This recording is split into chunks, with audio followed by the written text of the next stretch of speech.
Can we give the microphone to Honorable Sauls? Your 30 minutes will expire at 9 o'clock. And you will be on the discretion of the chairperson for no more than 15 minutes. Your time starts now. Thank you, Chair.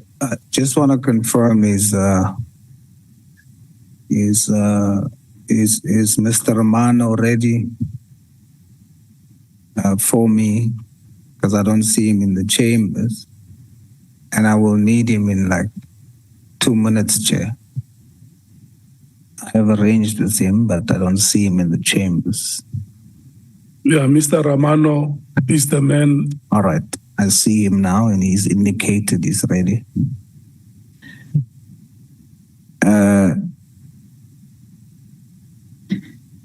General, good evening to you. Good evening, sir. Earlier with Honorable Matisse, you shared that your understanding of my use of the word holes means shortcomings. I want to confirm that. That is indeed what I mean when I say holes. I mean shortcomings. And you admitted to having shortcomings. So it's undisputed. You are indeed a national hero with holes. And then you said something which obviously spoke volumes. You said, you're not much of a Christian, but many Christians are afraid to die. I want to confirm with you, I'm one of those believers who is not afraid to die. There's a scripture that says, for me to live is Christ, and for me to die is gain. I fear no man, only the one who can send my soul to hell. Then you also mentioned something about a person sharing something about, it looks like I am against you. And the perception that is out there. Now, General, I want to confirm with you, I've always had the position that it's important for me to uphold the integrity of this committee. So I have to be always independent and always focus on the evidence. I've opened myself up to anybody because what I wanted to do was I wanted to have all views so that at the end of the day, my decision can be independent, my comments can be independent, and everyone that has ever spoken to me, I've always been open about my position that share with me whatever you want to share, no matter which side you support, but give me evidence and I will test it. So one thing that you can be sure of then is that whatever I'm saying to you today is not influenced. It is my independent position. One other thing I did, General, I went to KZN. I wanted to also get a feel of, apart from the evidence and things. And I must say, in front of the nation, KZN is big. I used the Ubers, and I had at least 3 Uber drivers. Kwanda, Zakile, and Mkhwanazi. And all three of them spoke well of you. Now, if Uber drivers, and it was young people, can speak well of you as a provincial commissioner. That speaks volumes. Now, as you have admitted, you do have holes too, and I've seen some of it, but those holes does not take away from the fact that you are doing a great job. And I've seen it. And I want you to watch something. Now, the honorable members, I'm sure by now, is very tired of my voice. They are going to have to deal with it. It's my time. But I would like you, General, to indulge me. And this was a speech I did in Parliament, April 2025. And you are mentioned in this. And I want you to hear it.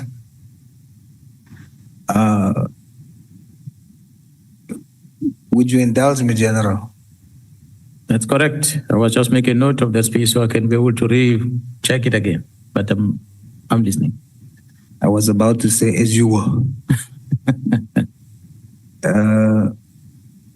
Mr. Romano, please frustrate my colleagues.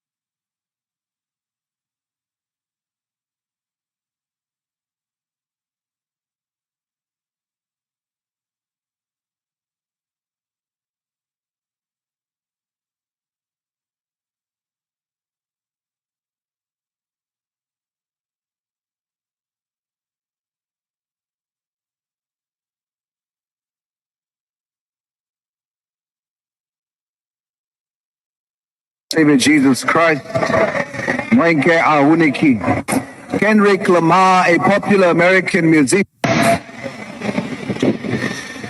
Thank you, Honorable Chair.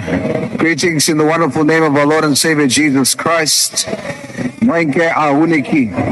Kendrick Lamar, a popular American musician, in his Super Bowl performance went viral when he did his hit entitled "They Are Not Like Us."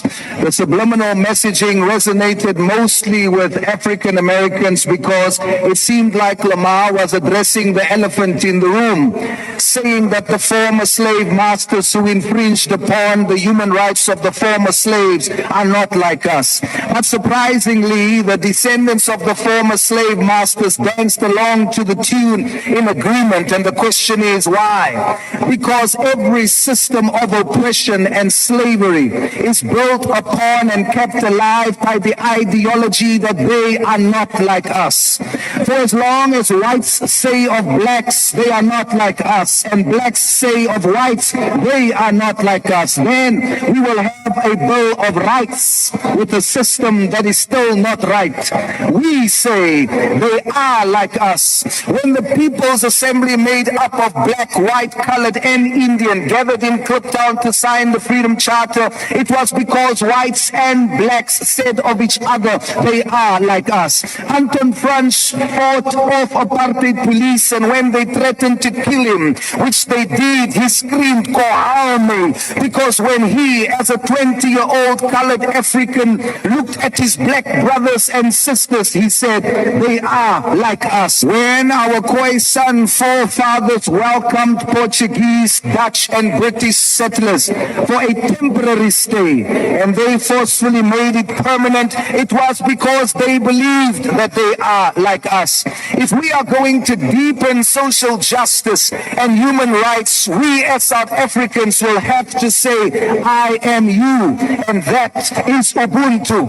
When we see Rassi leading the Bokke to represent our national unity globally, we must say that is us. When we see KZN Provincial Commissioner Lieutenant General Mkhwanazi win his fight against crime, we must all say that is us. When we see Minister Mackenzie stand for the inclusion of all races in DSEC, we must say that is us. We will only deepen social justice and human rights when those who are corrupt amongst us, whether white, black, colored or Indian, of them we must all say they are not like us. Those amongst us who loot, they are not like us. Those amongst all of us who are racist, they are not like us. Those amongst us who kidnaps our children like Jocelyn Smith and rapes them like Purkwe, they are not like us. Those amongst us in the GNU who continuously returns to the default colonialist setting of arrogance, who pretends to fight for all South Africans against the VAT increase, but when asked for alternatives, they speak only of Cape Town and Richards Bay ports devolution, exposing that they are only concerned about what they consider their country, Cape Town, and definitely not the poor parts of it like Mitchell's Plain and Langa. Of them only we must say they are not like us. And Federan, we don't have a bill of black rights, colored rights, Indian or white rights. We have a bill of human rights. We won't take 4 acres and a mule. We shall pay market value for it and share the rest fairly until we are all owners. We are all South African. We are all Africans in particular. Awelani, Ayo, salute African. They not like us. They not like us. They not like us. They not like us. They not like us. They not like us.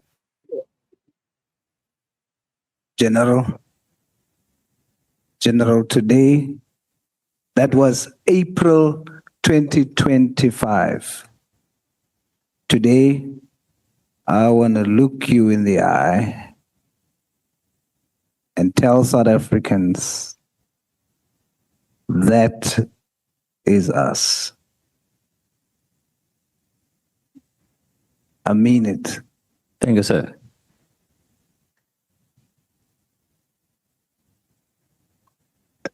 General, Lady Justice has a blindfold. And so sometimes the law will not see truth, but the Lord will. And I want to encourage you. Always walk in repentance of your holes. I'm about to close. And I want to say 2 things to you as I say goodbye. 1, I have something I disagree with you with, and a lesson I've learned from you tonight. 1, my disagreement. I disagree with the statement you've made to Honorable Adams when you said sometimes education is important. You need to go to school so that you can read. Indeed, education is important, but we must respect our Constitution. That member, there are people out there who voted for him and gave him 2 seats in this parliament. Without school, we have our former president, Jacob Zuma, who's self-taught, taught himself 5 languages, taught himself to read. He calls Robben Island his university. The man was the first citizen of this country, and in 3 or so months made history, built the 3rd largest party in this country, no school, and the largest party in the province that you lead as the provincial commissioner. We don't know each other's history. I disagree with many things Honorable Adams has said. And I took the things that I thought had basis and I shared it here. And there's many things that were said about you that I disagreed with. But I measured it. And the ones that I didn't believe, I discarded. But it doesn't mean that I should sit here as an MP myself, knowing the community he comes from, knowing that there's colored boys that are looking at him and at least sees that if he made it to parliament, they can too.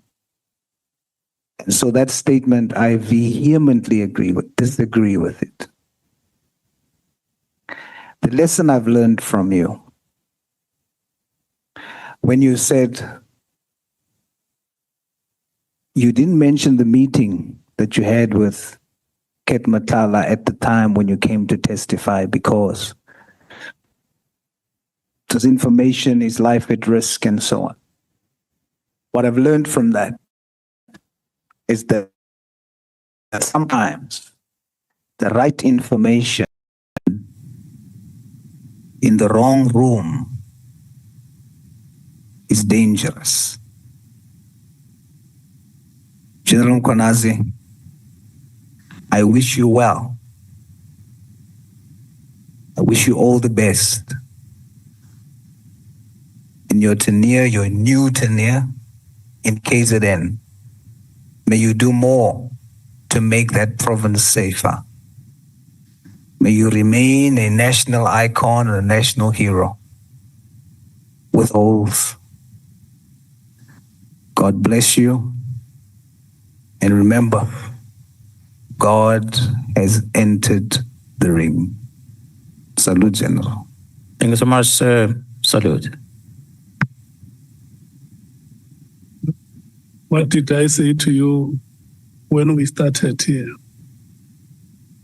That today is the day the Lord has made.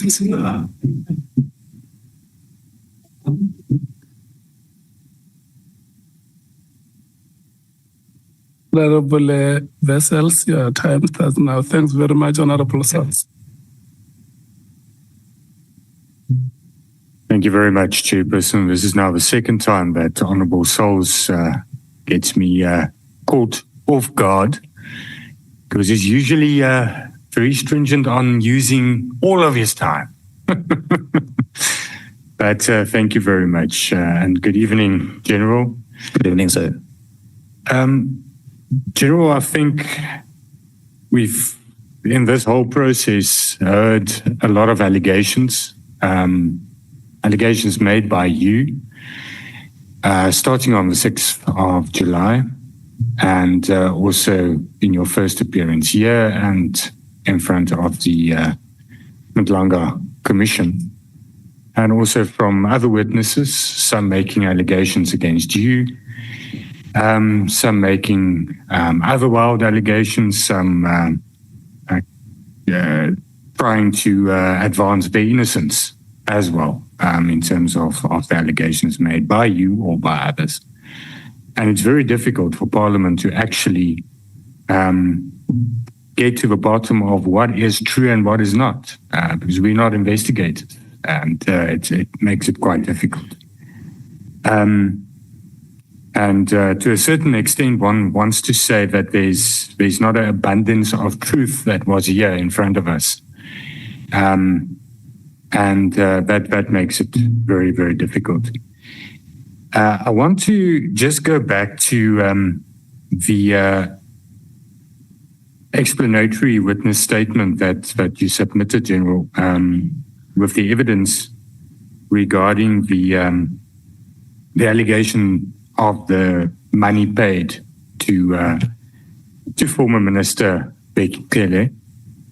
And I know this you did speak to this morning at great length, but I do just want to revisit it because I think it's quite important.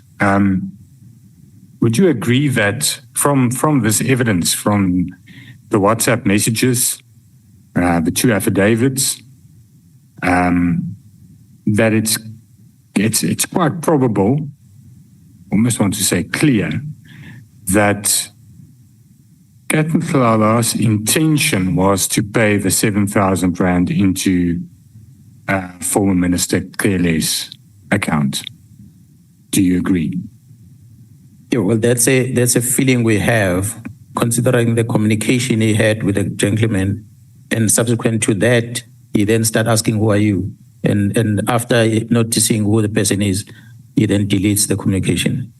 So that's what makes us believe when you look at the similarities of the numbers. Exactly. And the title that he uses to address the person. Exactly. But what do you think would have been the reason for him to have wanted to pay the former minister? Because if I look at the dates, those messages of a payment took place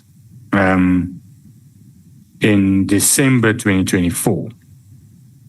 Those messages were sent to the person, the wrongfully identified person, the wrong number, on the 27th of December 2024. So that's after Mkhwanazi was not minister anymore. What could he have wanted to pay him for, in your opinion? We really don't understand, because when you look at the figures, the amount, and it's not that much. So, and when we also been told by this gentleman, there were a lot of documents that went to him.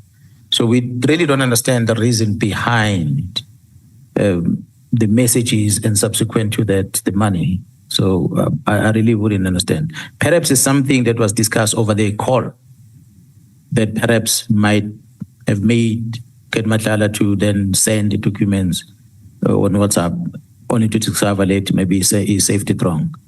We're not sure. But if one looks at paragraph 4 of the affidavit of the person that the message was sent to and the 7,000 rand was paid into, he says that from the messages that he received from Captain Mkhwanazi, Captain Mkhwanazi already paid 50,000 rand to someone, but that he was not getting assistance. If you read in paragraph 4 on, I don't think there's page numbers. Second line on page 2. That's correct, yeah. Yeah, the second page of the statement. And then later he said he'll pay an additional amount for extra service, is the words this person used. And that's most probably from the messages that were sent to him. But this is a few days, about 20 days, if I remember correctly, after the raid at Captain Mkhwanazi's house. And it was a few days before the directive of Minister Mkhwanazi. Am I correct? So am I correct to say that it's probable that this holds that there's some connection here, or don't you think there's any connection Between Minister Mkhwanazi's directive, the raid at Captain Mkhwanazi's house, the extra service? The question that we don't have an answer to is what would the former minister have influence on to assist Mr. Mkhwanazi with? Yeah, no, what our understanding as a team is that there's a possibility that the relationship between Mkhwanazi and probably Minister Cele, the former Minister Cele, has something to do with this contract that seems like Mkhwanazi wants assistance. The directive of Mr. Mkhwanazi come 2 or 3 days after that conversation. And we know that after Minister Mkhwanazi has sent that directive, or before he sent the directive, he had given an instruction for this contract to be cancelled before the directive. So surely if there was a connection between the two of them, I don't see why would then Mkhwanazi engage with Cele on this if it was. But instead, Mkhwanazi will be in good terms in engaging with Cele to make sure that nothing that what Mr. Mkhwanazi said must happen. But Minister Mkhwanazi had given a directive that something is not right with this contract, so therefore something must be done to correct the wrong.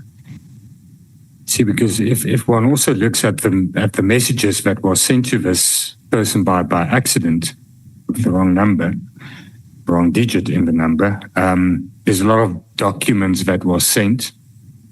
and it was deleted. Now, the problem is, or my thinking is, that we heard from other witnesses the allegation that former Minister Mkhwanazi is ruling the South African Police Service from the grave, was the words that were used. The National Commissioner denies that. He says he can't see truth in that. But do you agree that if one looks at this, it makes one think? Because there's a raid, there's a search at the premises of Kat Mkhwanazi. We saw the messages between Kat Mkhwanazi and Brown Mkhwanazi, that there's an unease about what's happening now. He pays someone 50,000 rand, and he says to what he thinks is Minister Mkhwanazi that is not getting the assistance that he actually wanted. And then he pays an extra 7,000 rand. It is a very small amount, strange amount. But it seems as though he thinks that Minister Mkhwanazi would be able to assist him in this criminal issue. Or am I sitting with partners? Well, I wouldn't know. What I know is that perhaps in regard to what happened on the 6th of December, is that Mr. Matlala's property was searched. Yes. And firearms were taken. But he was not arrested. The only thing that happened, there was a search and firearms taken. So when he engages with General Mkhwanazi, in relation to the firearms taken, in relation, or if you engage with him in December, I would like to believe perhaps it might either be about the firearms, which I heard General Mkhwanazi talking about, or alternatively something to do with what Minister Mkhwanazi has started in dealing with the contract. But what we know from communication is that the only communication from Kat Mkhwanazi that we see at the time when they were engaging, it's from the phone that was found from him later. There was a phone that was found from Kat Mkhwanazi on that raid of the 6th of December. But I'm told that they couldn't open the phone. So as a result, they could not see what was inside, and the phone was given back to him. So that's a communication that is missing. But the other communications that happened thereafter are the ones that takes us back to that conversation of December. But we know that during that December time and going forward, it was with Mkhwanazi, and it was also with that Mr. Suleiman Karim from Northwest. Those are the two people that Kat seems to have approached for intervention on the contract. On a different issue, but you now mentioned phones and data on phones. You earlier spoke on the devices of Minister Mkhwanazi, and you said that he deleted certain messages. But don't the organization have, the police have the technology to retrieve deleted messages? So that's not possible. It has been retrieved. It's exactly what I was saying. They didn't know that. Okay. I just wanted clarity on that. Yes. So the messages aren't gone? No, they're not gone. Okay. They were erased, but they're back now. Okay. No, that's important. The question I think have been asked to you, but I want to ask it again. Is there factions in the South African Police Service, especially in top management? Well, it might not be directly, but you're probably going to get that. I might not necessarily confirm or say there is one now, but there was a time in the South African Police Service where we had such. And the faction was mainly about those that regard themselves as comrade, politically connected, and those that were regarded as, call it apartheid police, if you will. People that grew up in the service, that were not part of the non-statutory force, and those that came from outside as part of non-statutory force. So we've had that situation in the police. General, what I think nobody can deny, if one looks at all the evidence and all the testimony that we've heard and that's in front of the Mkhwanazi Commission as well, is that there's syndicates operating. There's, as you also put it, the big five is actually nothing against, I think your words were earlier today, the big bras. That's even more dangerous. And that is, that's very concerning. But what actually worries me more is that it seems as though there's also a lot of ad hoc corruption, if I can put it like that. There's a lot of, let me first qualify, there's a lot of dedicated, good police officers out there that serves South Africa and that serves and protects. But there's also a lot of corrupt and corruptible police officials. That's not necessarily part of this whole network. But, and I want to commend you for also admitting this earlier today, or for highlighting this, that there's too many generals. Because we've heard of a lot of police officers during this 5+ months, but it's very few times that it's not a general. It's either a major general, lieutenant general, and a lot of them are on suspension. I have been suspended. All these allegations against them, and I want to thank you for highlighting that, because it seems as though we have a very top-heavy police service, but also that some of those top management are living extremely high lives. It's as if they are pop stars with Durban Julys and parties everywhere, and they're not actually there to serve and to manage the police service. Would you mind to comment on that statement? Yeah, well, there would be amongst us that will live large. But again, until an investigation is conducted, lifestyle audit is done, people might be justified why they're living a large life, because they might be coming from rich families and got inheritance, they've got businesses, because we are allowed to do business as well. There are businesses that they are running that gives them income. So there are many reasons that some of the colleagues might live large. But it's something that we see, but we don't investigate. So what that becomes a problem, because we end up not knowing what is the source of the wealth that we see before us, but it's there. But now there's a very big problem, and that is, I think it will always be at odds end with each other, is a police service and an internal investigating unit such as IPID. You will always have friction or problems between the two. But it seems as though IPID is abused. But you can't really do anything about this very deep-rooted corruption if IPID is not actually functioning. How do we get IPID to function?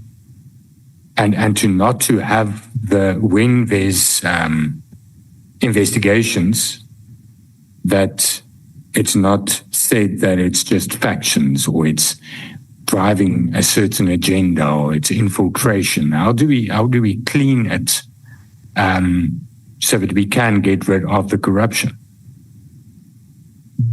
Honorable members, I think if you have, number one, people that are very disciplined, dedicated, and not politically inclined that are leading that institution, the abuse of their powers will not be realized. I'm saying this because of so many cases that IPID have opened, which are cases that who cannot justify why they came up with those cases. A typical example, it's when they wrote to me and they said the Minister Mkhwanazi registered a complaint with them. They wrote it in black and white. The head of investigation who's currently acting, who was not there when the letter was written, flew to KZN to withdraw that letter. And he gave me a 2-paragraph letter to say it was not a minister, it was an anonymous complaint. But 2 weeks later, he told the acting minister. The acting minister told the National Commission told me. When I confronted him, he started denying. But he told the acting minister that the chief of staff is the one who complained. So then I asked the question, well, why was he not honest? If it's a chief of staff, most likely it's a minister then. Why are they trying to cover it up? So it is that behavior of the head of the institution, which the acting is already compromised. So once we have such individuals, we're not going to get a good IPID running. There is a section in the IPID Act, I don't have it in front of me, I cannot remember. It's a section that they're abusing. The intention of the legislature, I believe, was to make sure that the powers of the police are controlled. Police don't go out in their own making, just kill and assault people, things that are alleged by some of these people that came in here. That's why IPID exists, so they can investigate such behaviors and correct it. Take those police officers who do wrong to court. But there was a section in that act that gives the powers to the national director to initiate a case, not because there was an action that was done by the police in a line function. They themselves, they can act like police. They decide they don't like you, they suspect to be involved in the wrong, they investigate you. It is that section of the act that might need to be relooked at. You remove that section, IPID become a vanguard of the police on what police does and be able to correct. That is one. But on the other side, IPID must be capacitated. If we're to really look at it, pains me. Well, I'm not working for them. But it pains me when you look at the resources that they have, human resources and many other resources that they need to be able to carry out the task. If the police has done wrong, and if there's a collusion in the police with the wrong that the police have done, one of the things, typical example, we could be involved in a shooting. Police officer shot and killed someone. The forensic that attends, IPID is a detective, but the person who tells the crime scene is a police officer, not an IPID expert. So that police officer, if in cahoots with the one that shot, they'll mess up that scene. Evidence is collected, is packaged, is sent to forensic lab, and you wait for the result. Whose lab is this? It's the same SAPS lab. Then IPID must rely on the same SAPS lab. So if the collision between the police, the results coming out of that lab will not be positive. Yes. And then IPID won't be successful because IPID don't have their own alternatives of conducting the investigation. So it's some of those things that might be looked at. If we strengthen those things, perhaps we might have a good institution going forward. Thank you very much, General, for that. I think it's valuable. I also think one should consider having some kind of, that the head of IPID may never be considered to become National Commissioner, for instance, because that's one of the allegations, obviously, is that certain things were done that a certain person could become National Commissioner. But that's just a by the way statement. Just one last question. There's a lot of ridiculous allegations that have been made against you as well. Not even going to, I don't think anybody is going to ask you that, but it was made under oath. And that is something that's quite upsetting in this whole process, as was that people do not take the oath serious at all. I mean, it's even being said under oath that you are a CIA agent. I don't have to ask you if you are or not. But there's also, I've received an affidavit that was made this evening. And you mentioned earlier today when you were talking of the blue lights that escorted Honorable Adams to the prison, You spoke of a conference call that will take place. Am I correct? Between someone that will testify. There's a case that was opened by Detective Sergeant Thomas this evening, alleging that he was kidnapped and his cell phone was taken and was intimidated on your instruction to get a statement on the blue light situation. Do you know anything about that? Yeah, well, that moves very fast. I like that. Honorable Chair and members, the team is investigating the movements of Mr. Adam. And he goes and he lands in Durban. He is taken with blue lights. He goes to prison. He does what he does in prison. The person that arranged this movement with blue lights for Mr. Adams is a policeman working under me in KZN. This policeman is the one that opened the case. He's a cousin or nephew of Mr. McBride. This policeman, well, I did not know he's related to Mr. McBride, but over time, he's always been sending me a message to try and arrange a meeting between me and McBride. I know it, and I hope he's not going to change it. His profile on WhatsApp, I think, is that of Fidel Castro. That's what drew my attention over time, every time when he sent the messages. But I never saved this message, but every now and then he'll be talking about McBride. But there's a profile that I noticed that's the same person. The team wants to meet with him. I conducted District Commissioner General case in the morning. That the team wants to meet with him. I also phoned General Kopang, who is the acting Deputy Provincial Commissioner responsible for investigation, to try and locate this member. Because at one stage, he's from Brighton Beach Police Station, but at one stage he was deployed in the task team in the provincial office that was dealing with drugs. He was working there. And I'm told he has since gone back to Brighton Beach. So I'm talking to these two because the other one's a district commissioner and the other one possible as the acting deputy. If he's still within the team, he might find him there. So they locate him and they tell him to come to the provincial office at General Gopal's office. The team goes there to go and investigate. And I must say, this is a PKTT. It's not just any other team that went to him. I wanted to ask you that. Because it's related to the Cindy Somakatwa case that the PKTT is investigation. So it is a PKTT that deals with this case. They go to the provincial office, 15 Bramfish in Durban at 17th floor. They meet up with him at General Gopal's